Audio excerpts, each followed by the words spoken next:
L'espace public est une composante majeure de nos bourgs.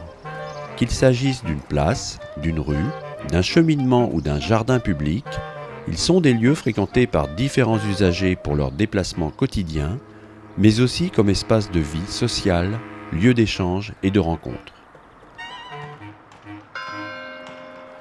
L'espace public ne doit pas être considéré comme un vide, un espace en creux au sein de l'enveloppe bâtie. Il est au contraire fortement déterminé par ses limites, les constructions, les façades qui l'entourent ou bien le végétal, les arbres qui dessinent son contour, qui dessinent le tracé d'une rue, les abords d'une place. Ces espaces publics peuvent prendre des formes diverses qui sont fonction de la taille de la commune et de ses caractéristiques. On distingue cependant certains types d'espaces publics dans les communes morbihanaises.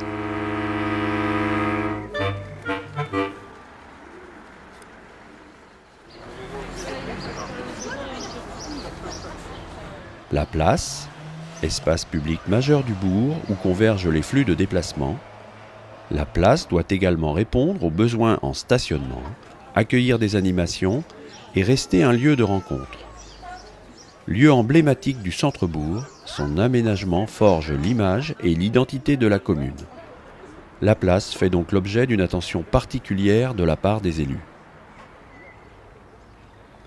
La placette ou la cour urbaine sont des espaces publics de dimension plus réduite qui viennent enrichir le paysage urbain. Ce sont des espaces mixtes où le piéton et la voiture peuvent se partager l'espace public.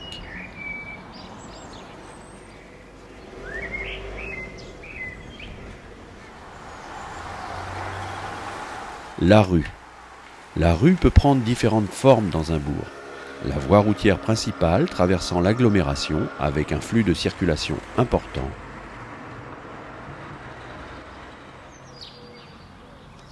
Les voies secondaires plus paisibles desservant les quartiers.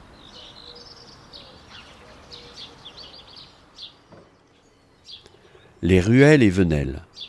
Véritable patrimoine urbain à préserver et à mettre en valeur, les ruelles et venelles forgent souvent l'identité du bourg.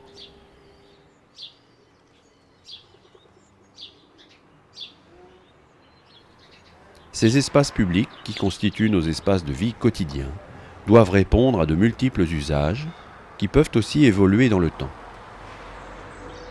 Concilier ces usages, les anticiper, tels sont les enjeux majeurs des opérations d'aménagement d'espaces publics.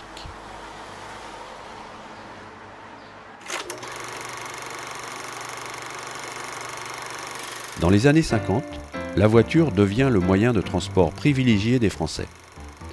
L'ensemble des foyers s'équipent et le parc automobile explose.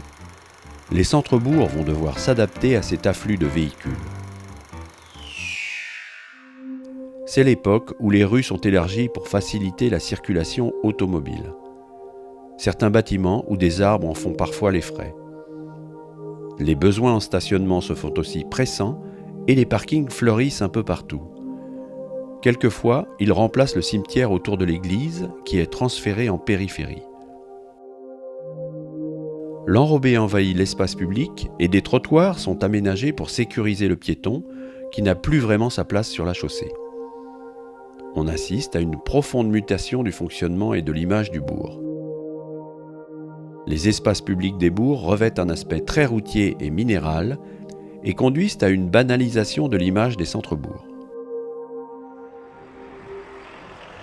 Si aujourd'hui cette tendance au tout-voiture est moins présente, on voit encore que certains aménagements privilégient l'aspect routier au détriment des autres usagers, sans prise en compte de la dimension paysagère et de la qualité du cadre de vie. La multiplication des giratoires ou autres ralentisseurs reste avant tout une réponse souvent liée à un problème de circulation des véhicules et de sécurité des piétons.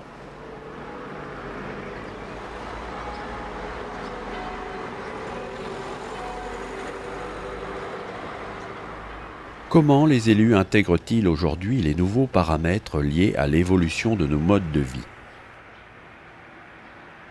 Comment requalifier, se réapproprier des espaces en les adaptant au mieux aux besoins actuels de la population ? Comment revitaliser les centres-bourgs pour les rendre plus attractifs et y maintenir des commerces et services? Comment les élus peuvent-ils répondre aux objectifs de développement durable à travers ces aménagements?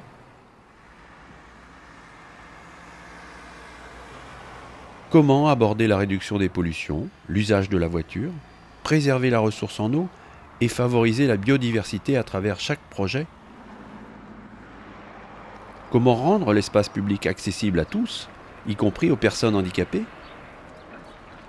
Telles sont les questions auxquelles nous vous proposons d'apporter des réponses en termes de réflexion globale et de méthodologie.